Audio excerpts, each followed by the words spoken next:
اعوذ باللہ من الشیطان الرجیم بسم اللہ الرحمن الرحیم۔ وضو کے دوران اگر منہ سے خون آ جائے، مسوڑوں سے خون بہنے لگے تو ایسی صورتحال میں وضو کا کیا حکم ہے؟ یا آپ باوضو ہیں، آپ کے منہ سے خون نکلا ہے تو کیا آپ کا وضو ٹوٹ گیا یا نہیں؟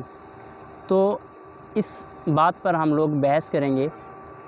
تو اگر آپ لوگ باوضو ہیں اور آپ کے منہ سے خون نکلا ہے اور آپ کی جو تھوک ہے وہ زرد ہے، ایسی صورتحال میں یہ مانا جائے گا کہ آپ کی تھوک آپ کے خون پر غالب ہے، یعنی کہ تھوک زیادہ ہے اور خون تھوک کی مقدار میں کم ہے۔